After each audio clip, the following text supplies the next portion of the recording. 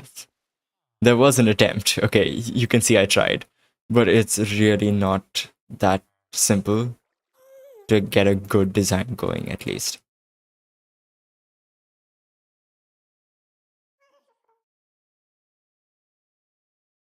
Uh, this needs testing, I guess. Xbox is better. Yeah, that is true.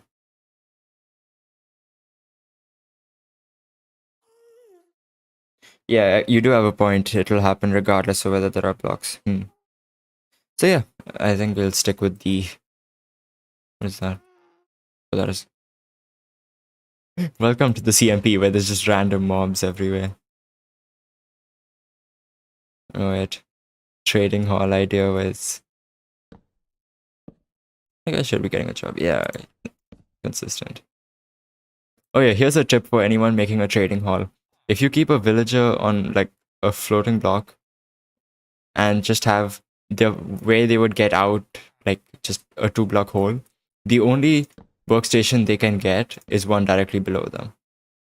Because that's the only one that works. If you put it to the side or like some other one, they can't get it.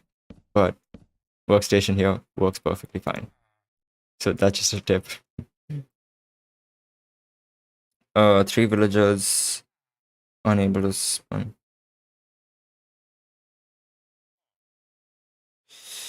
Make the zombie closer so they will make 1 iron golem and 20 villagers is equal of 1 iron golem. Okay, so I think you're a Bedrock player because in Java Edition you can get a golem from 3 villagers. And yeah, if Mojang decides to make the golem spawning system the same as Bedrock, I will quit. It's definitely not happening for a while. But yeah, 3 villagers is definitely enough to spawn 1 golem in Java, especially with scaring. Bedrock doesn't have any scaring mechanics, and their golem system is very different.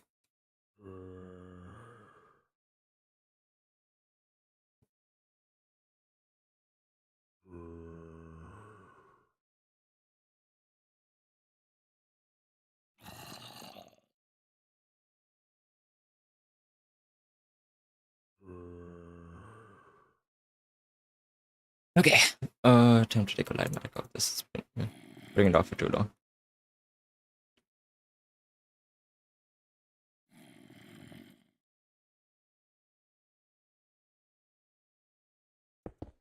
Remove this for now.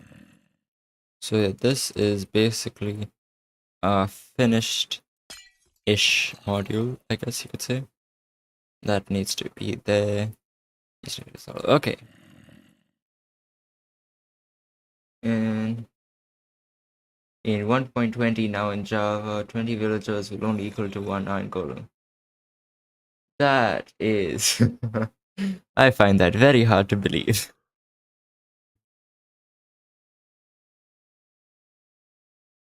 Just ban the troll. Let him be. We know it's not true, so it doesn't really matter. Let them do what they want. It doesn't really affect us. Okay, so editor. Cell. Oh, wait. Cell. Subregion. And configure that. So that's the top. That. And that should be everything, I think. Does it go below? Nope. Okay, that's one entire cell.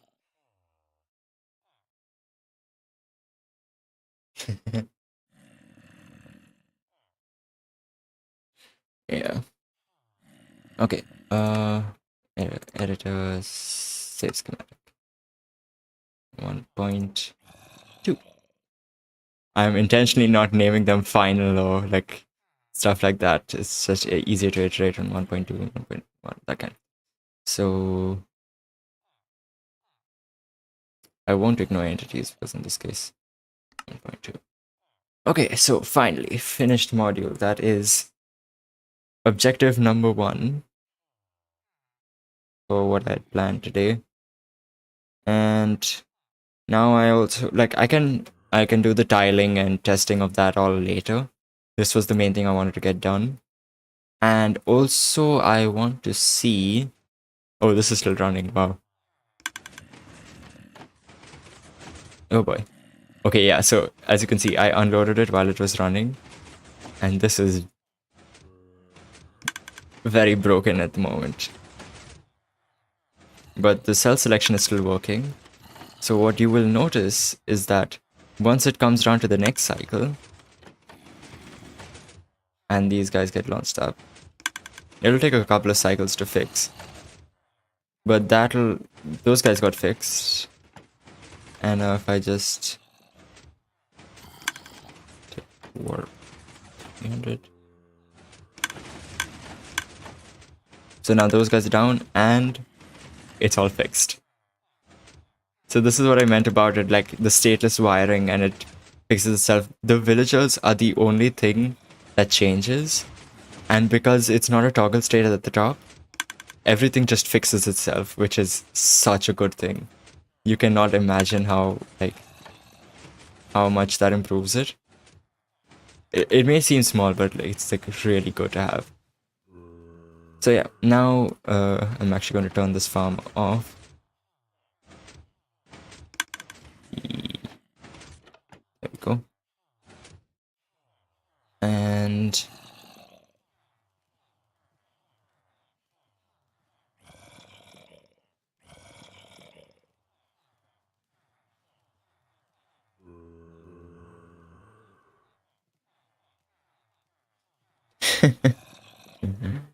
in 1.20, Aether is coming with the moon, and in the moon there is a secret error block. I hope I don't get banned from my work. Yeah, I don't think you'll get fired. I have a suspicion that you won't get fired for saying that, because April Fool's update already happened, and both of those got added. So 1.20 is not going to have the Aether and not going to have the moon. What coding language? Oh, oh, you're testing him. Nice. Okay. Let's see. Now this counter. Wait. Actually, garbage distance and sim distance and get the server T MSPT back up because there is so much more to load here.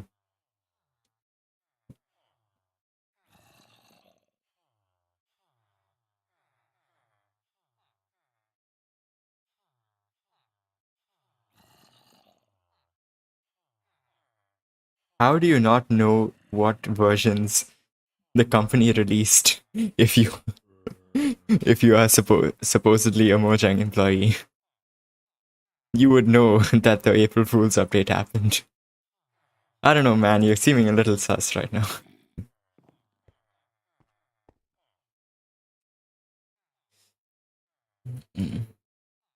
Okay, so with this version, I mean, it still works technically.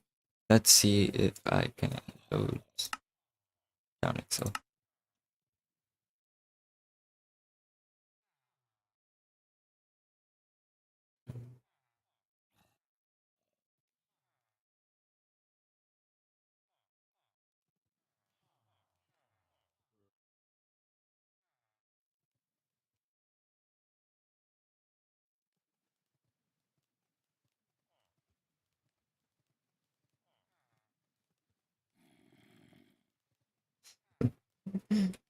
I mean, sure, Mojang is a big company and you can't know everything that they do, but an employee would definitely know what information is released to the public.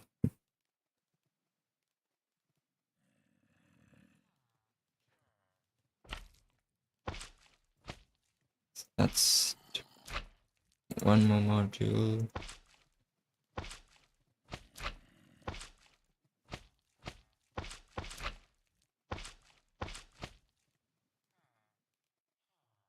Actually, for this, I will actually go out of.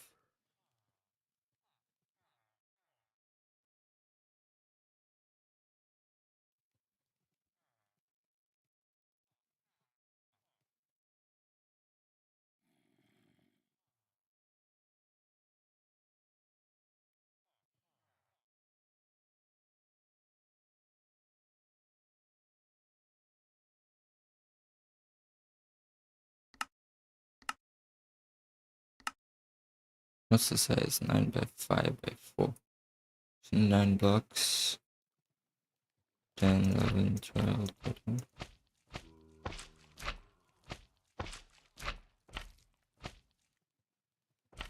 23. Okay, I think we can go a bit further out on the smaller platforms.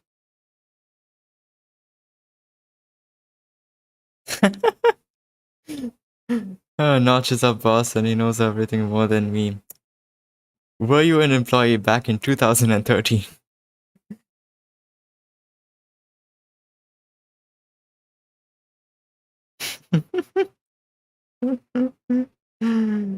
uh,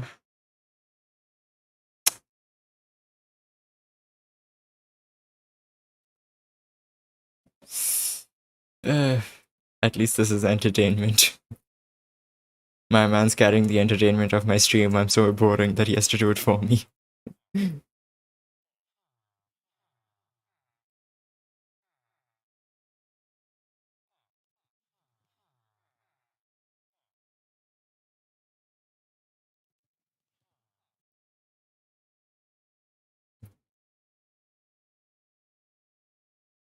Those blocks all. In.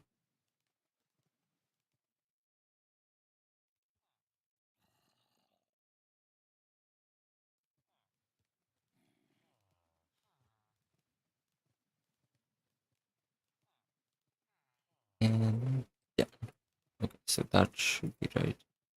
That aligns, and that kind of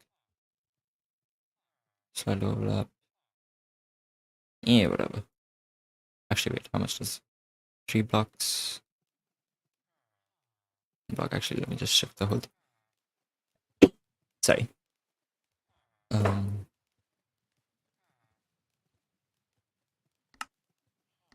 and that.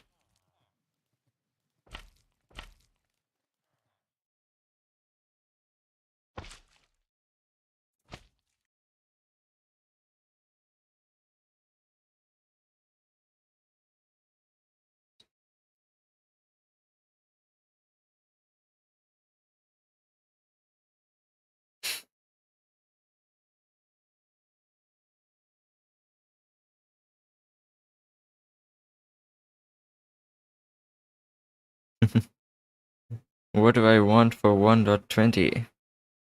Or rather, for future updates. Well, actually, one like redstone change that would be super cool to have is observers that have an input on like the regular face, but then the output can change to any of the sides. Like, imagine how useful that would be for compacting stuff. Like, if you're turning a corner with observers, you have to do like jazz like this, and it's really weird. But if you could just like instantly turn, like not instantly, but like 2 gameplays later, just turn the signal. Do you know how cool that would be for Redstone? Like broken as hell, but super cool.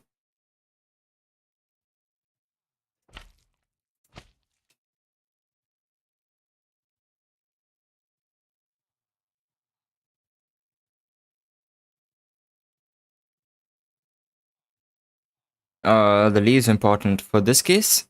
No, they are just cheap, I guess. I'll be switching out all the blocks. Like they don't come into contact with slime in this case anyway, so it's just a non-spawnable block. I'll be switching out the blocks for like more survival-friendly stuff later, like if I really need to. But as of right now, I'm just using leaves because so I can differentiate between this and then parts of the farm, so it's like less of a problem. Whoops. There. So if I stack this, Let's say 3 times. Perfect. Ooh, almost. How far does this?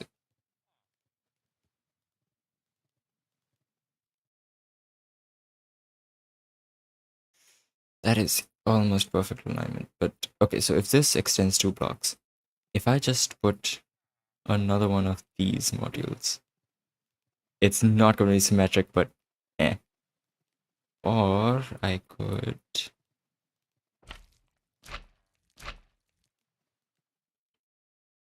just shift this over 1 block.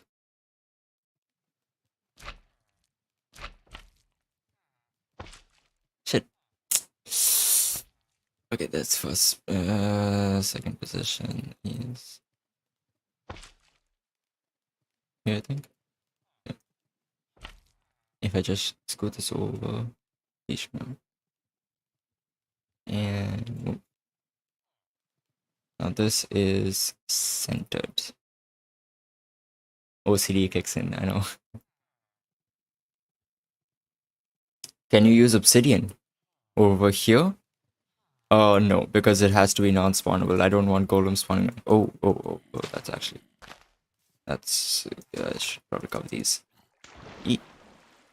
Professional Minecrafter here.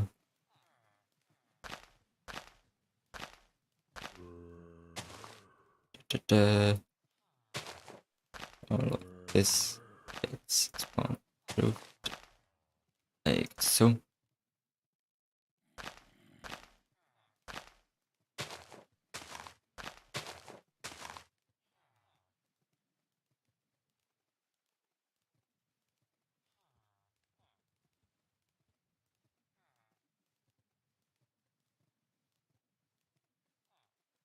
Can I explain how it works? Uh,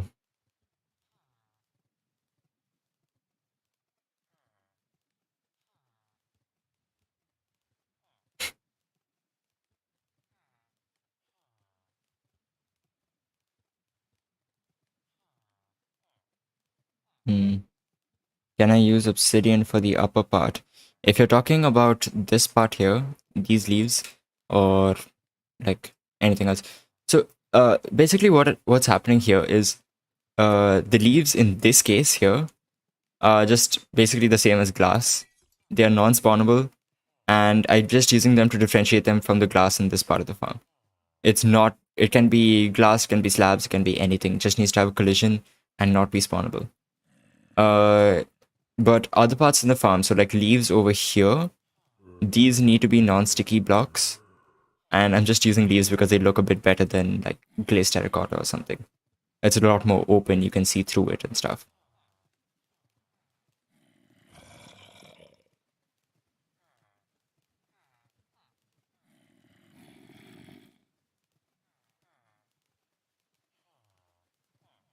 Like right click the observer side with redstone dust and the output is on that side.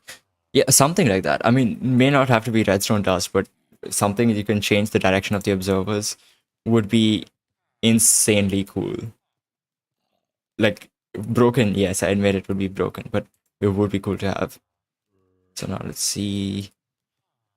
Pumpkin and iron block. If I summon a golem here, punk, and golem's gone. Nice. What if I do it here? Perfect. Okay. Is it kind of like the Farm Tango made in Hermitcraft? Yes, exactly. It's based on the same concept. Like I've mentioned this before. The concept is by him, but I'm just like improving on it, making the efficiency basically 100%. Like I've done tests for that farm over there, and I kid you not, the efficiency is 99.88. Sorry, 0.88 max efficiency compared to what Tango did. Tango did like, I mean, I'm not flaming his design. His like the concept is incredible. I hugely respect him. But the one he has was only like 70% efficiency. I am pushing this to its limits. But yeah, I will always credit Tango for the concept. I'm just the one who's just improving on it and making it uh I mean uh, arguably better. I'm making it better, I'd say. If you've seen my other videos, like the first two videos on my channel, you will understand a bit more as to what I'm working on here. It's the same concept as those, but improved upon. Uh, no, no way I'm live. Yeah, it's pretty rare that I am live. I just decided to do this because I have the time and I wanted to work on this anyway, so might as well show you people. Show me how to make it as close to 100% as possible. I mean, I'm taking 99.88%. I think that's pretty close to 100. If you're saying looting, looting doesn't work on iron golems. I sound better live than in recording. Oh, that's actually because I got a new mic. So Tango's design doesn't look this expensive and complex. That is actually debatable because Tango's design uses about 13 dispensers per slice and then like a bunch of circuitry. The thing with mine is that it's like the components are a lot cheaper to craft and like a lot easier to craft. It may look expensive and complex, but and yeah, I mean, from an outside view, it does look complex, but this is actually really simple. It's not as bad as you think it would. Sam plus looting does not work on iron golems. Sorry to break it to you. Yeah, you can't have 100%. 100% is theoretical max. Like, if everything went perfectly, that's what you would get. But 99.88, I will take it happily. Mm, yeah. So, yeah. Okay, so I've put the platforms in after just this water. Eesh. I'm gonna just redo this entirely, actually.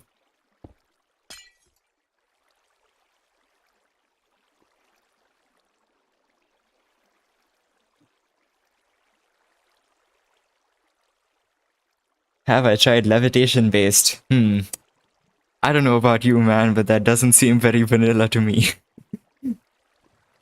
If you find a way to make commands work in survival Minecraft, let me know.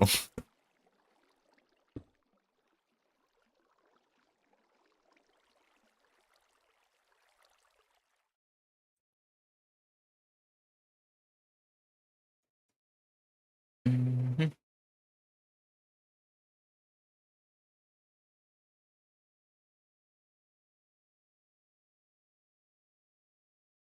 I prefer farms that use rails instead of rails because they can be duplicated. Uh, Francis, I don't know what you mean by that.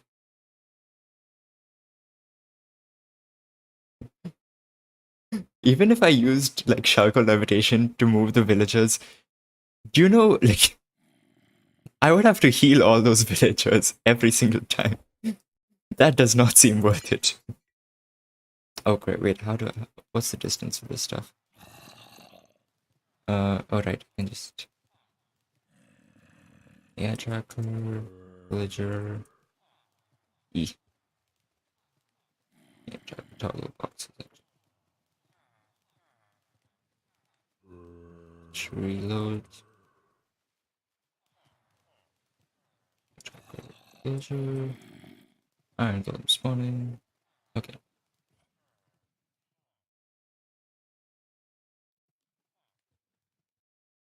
Slash 10. Okay, since these guys are moving so much, I'll down here. So that's 1, 2, 3.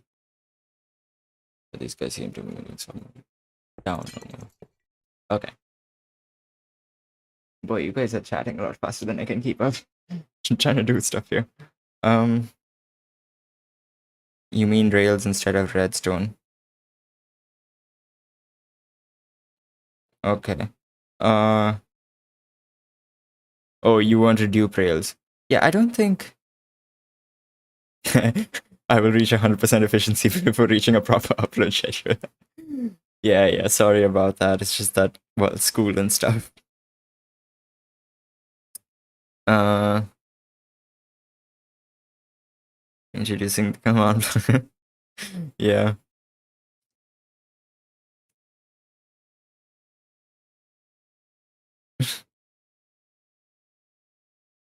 Okay, so that takes care of one of the boxes for now.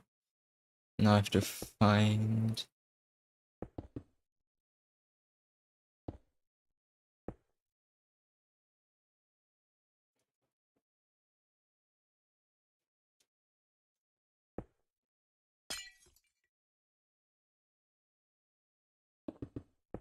Also, about that schedule, it's a lot easier to go live and do videos like these than to make a video because I have like multiple videos in process, like practical redstone, one thing on storage tech. It's a whole thing. I have a lot of videos in the works, but it takes me a long time to like work on them and research and all of that. So that's the reason I don't upload much.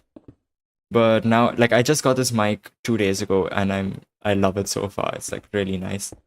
So hopefully with that I can start uploading again.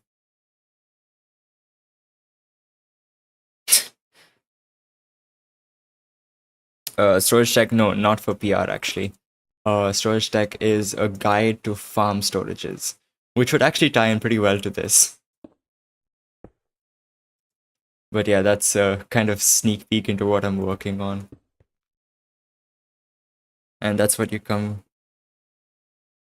Oh, hi, Omega. Yeah. Okay, yeah, that makes a lot more sense now.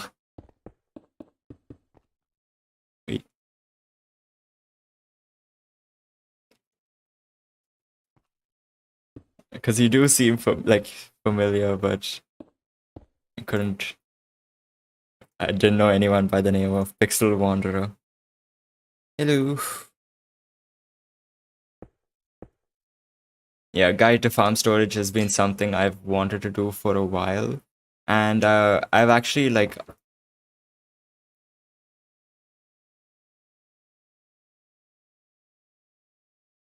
Oh, sorry.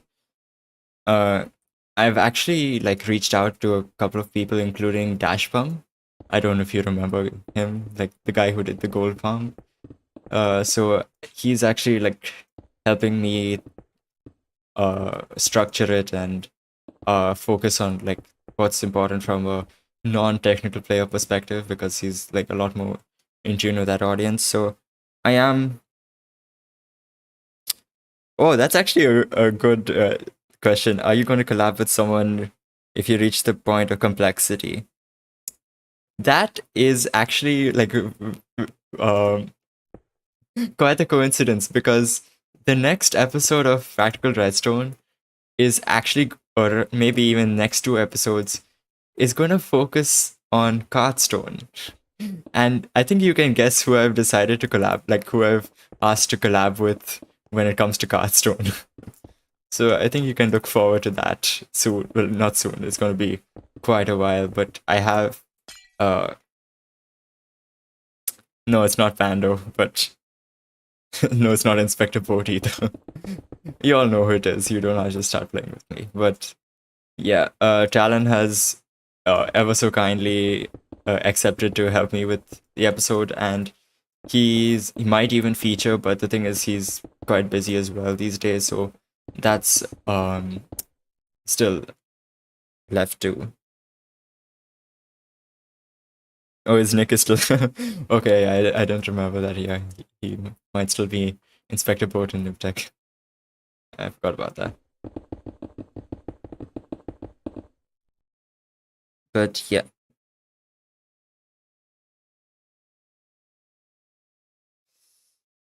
Um. So yeah. Um. So yeah, the practical redstone is one. A guide to farm storage is one. Uh, I might even like do an update for boat looting because the thing I showed in my slime farm video is a slightly improved concept of it, but that's probably not going to happen. Uh, I've already done a collab with Ian before. You may have forgotten the Shulker Farm video was actually a collab with Ian, but uh, not for Practical Redstone. No, I don't think that's something that it would make sense to invite him over for.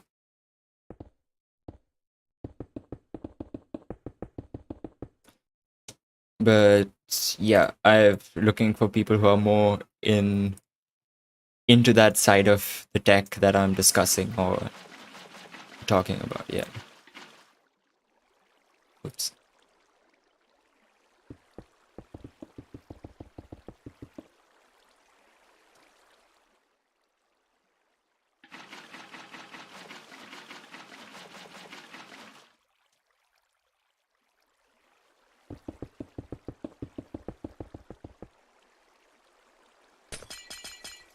Most people actually don't even remember the ENXO4 collab because it's like towards the end of a video and I don't even. It's not that. Uh, yeah, it doesn't really come to your mind when you think of that tutorial.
I like ENXO4 for making easy work kind of good fast food. Yeah. Don't like less flexing material, yeah. Well, you can flex on like the stuff you have, not just the farm itself. Like having a good looking farm is one thing, but then having the stuff to show for it is like much better than that. Because realistically, people don't care about like how a farm looks or what it does as long as you get the output, which is basically where Ian specializes. Not flashy, but productive as hell.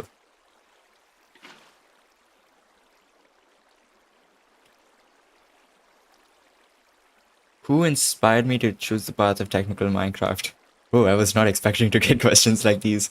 Uh, it's actually like I don't really remember very well. I got into Minecraft like because of some my school friends, and I didn't really do tech for quite a few years after starting. It's actually I think 2019 was when I started playing, and I only got into tech into 2020. And I guess you could say it was Mumbo, but Mumbo like got me interested in Redstone. But technical Minecraft, I slowly got into like I started watching more and more YouTubers. I can't like if you ask me now, I won't be able to name the people in order because I don't really remember the order. But it was a bunch of people, just like Ilmango, the usual, I guess. And then I got into the Discord side, and from there I just branched out into multiple Discord servers, met a bunch of people, discovered new people, new YouTubers, that kind of a thing, and I got better and better at the game, at least the technical side of it. I'm still god awful when it comes to things like PvP and stuff. So I guess you could say Mumbo got me in technical Minecraft, but that's not completely true.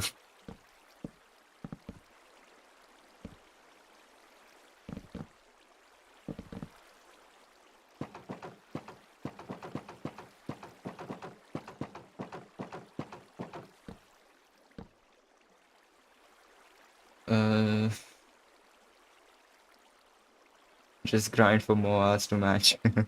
Yeah. Can't find a good path in TMC.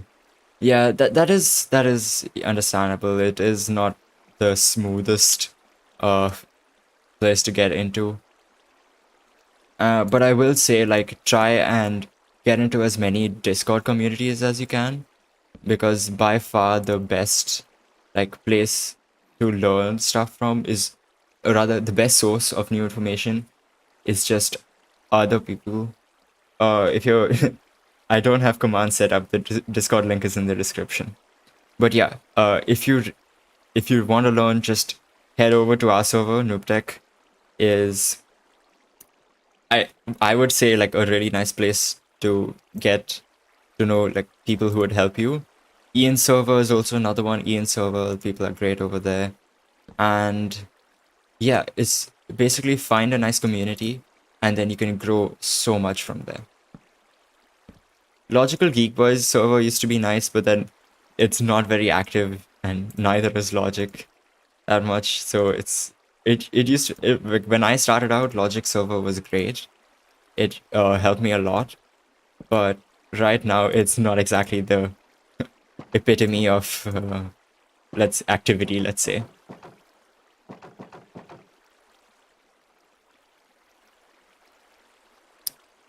Old farm, VAF, new farm.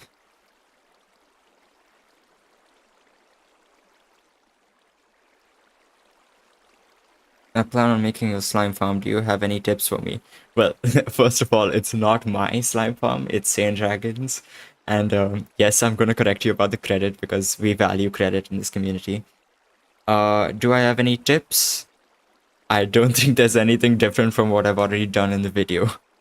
So, video the videos are an amazing guide on slime. Yeah, thank you. I put like a real huge amount of time into that, and it's kind of sad that it hasn't done as well as I like hoped it would. It's I mean, 8,000 views is nothing to scoff at, but I really wish it could have done better because it had like the potential to be one of, like, basically a one-stop guide to everything swamp slime related. But can't have everything, I guess. Emu, I will check it on. It's off. Okay, great. Remove these things.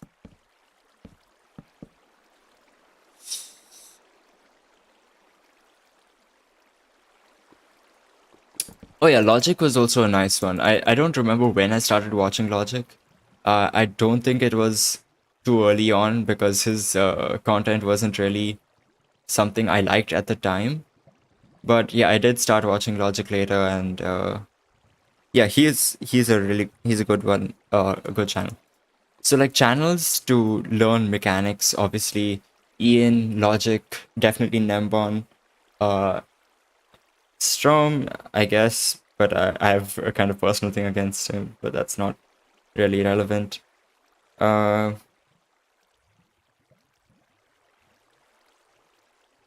I watched it, was great. Oh, thanks. Yeah. People prefer tutorials and guides. Yeah, that's true. Um, hello, Arkley. I think that's how you say it. And yeah, Logic is not the best. Okay, so I think that should be done.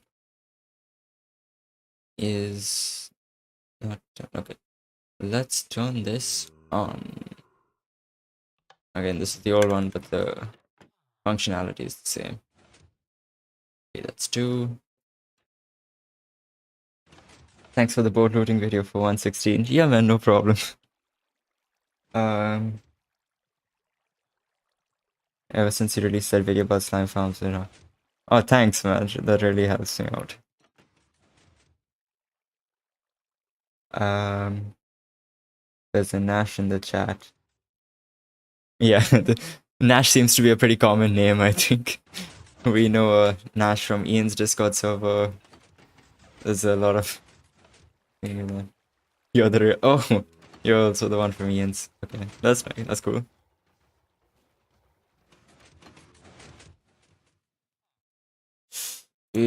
one golem at a time. Two golems.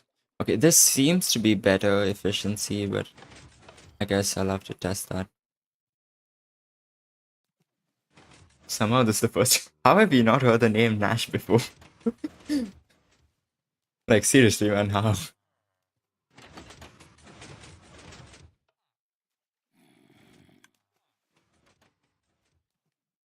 Yeah, try for.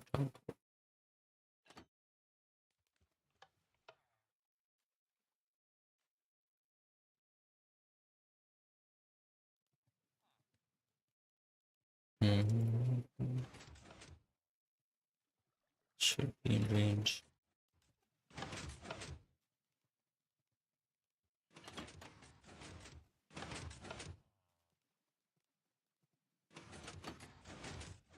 Wait, how long have I been streaming for? I don't even know. It's more than an hour, I think. Imagine a world of technical Minecraft without carpet mod. Not a world I would want to live in, definitely. Carpet mod is invaluable. Nembon is a saint. 2 hours. Yeah, I think I'll be wrapping it up soon. I've got like the new module. I'll be tiling that basically off camera and doing a bunch of testing. But yeah, the stream was cool to have. Maybe I'll do more streams. I don't know. uh, if you thought I'll probably try and be a bit better at it doing music and stuff. But yeah, this was a pretty like quick. I just decided to stream this afternoon and then set this up and did it. But yeah, it was nice having you guys in the chat, seeing maybe like helping out, improve stuff. Counter white, reset, and tip board this for at least 10 hours. Turn down the view this actually. SDPP. Testing.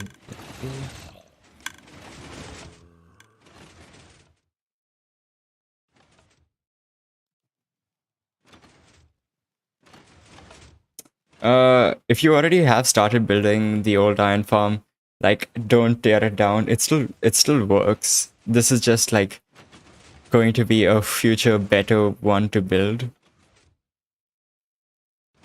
Please try to not make a farm more complex for the normal supply because yeah, I mean sorry about that, but with something like this, it's pretty hard to not make it complex. Like this is simple already. Like I don't think you can make it any simpler without it being a laggy mess. So this is about as good as it gets, I think. I love watching people do things that I don't understand then ask stupid questions about it. Yeah, I mean, like relatable, honestly. Stupid questions is the greatest thing ever. Yeah, Nico is great. Good friend. Yes, stream, yes, dustless. Yeah. Okay, this is holding at about 5.2k so far. White. 4.2k, and what's the theoretical max? 480 into 12. 5760. That's a bummer.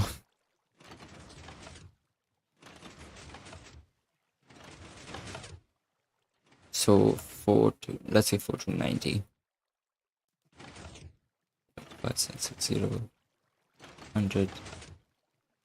75% max. That's okay. That's not any different from the old spawning platform. Okay, so I don't think it's a spawning spaces thing. But then why does this not work as good as that? Are they on cooldown? Wait a second. Okay, I can't make out for the life of me. Yeah, I'll check that later. Maybe I'll do a stream tomorrow. Actually, wait, do I have? Oh yeah, tomorrow's the last day of my last day of school actually, so I might even do a stream then, but it'll be later. It'll start at around 6:30. What is the range of iron golem detection for villagers? 15 blocks, I think, which is why this is, yeah, about 15 blocks from there. Nico's losses. There is a portal design. Yeah, why not portals? There is a portal one. I am doing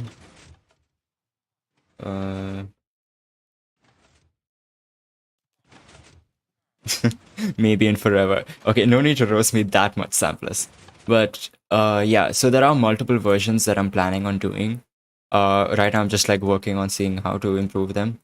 There'll be one small version portal, one small version single dimension, and these will be for 1.18. And so that's already 4 farms. Then there'll be a big version portal and big version small version portal, small version single dimension.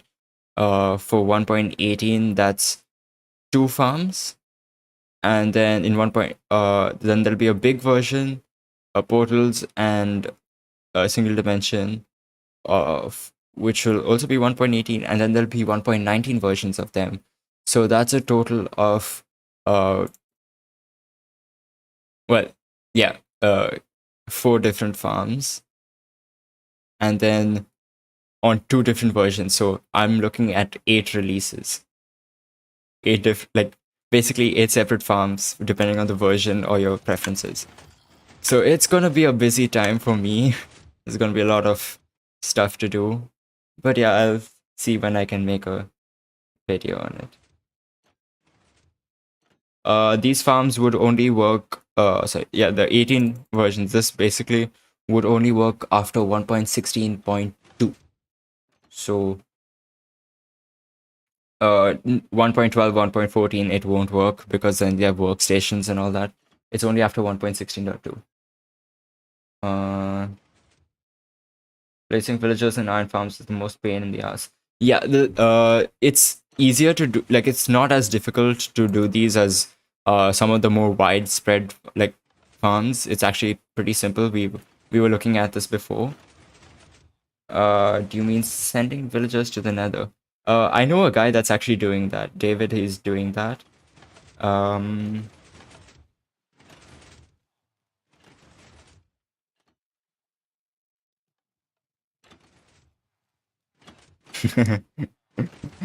No, Ice, you can't believe me to release them quickly because I still have a lot of work to do on this.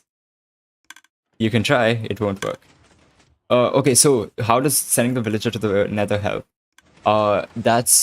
It's an interesting behavior David actually realized, is that when you send a villager to the Nether, it unlinks from the bed. So you know how villagers claim POIs, so in this case the beds. If you send them to the Nether, they unlink, and then another set of villagers can use those beds to sleep in. So you can cycle villagers through the Nether, having the same 3 beds, and it'll just act as a pod. Basically this, but on steroids and in the Nether. David has sent stuff from it, of it, so I think you can find it either on the Iron Lovers Discord or on Noobtech. I think he's shared it there as well. I'm from India. Yes, I am from India. I think many people recognize the accent, so that's a thing.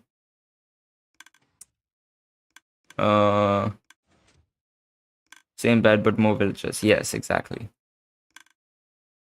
Good luck building it. Yeah, it is a bit of a pain. Doesn't bed reset? No, Iron Golem timer is fixed for the villager. You can't change that.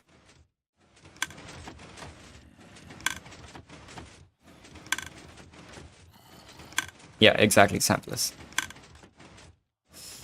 Okay, so I think, yeah, that's enough for today's stream. I gotta head off, do some homework and stuff. It was nice having you guys over. Thanks for joining and all of that. Thanks for chatting. And yeah, I guess I'll see you some other time. See you guys. I just came back from tuitions, yeah. Yeah, sorry to cut it off. I mean, you can watch the rest of the VOD. But yeah, bye.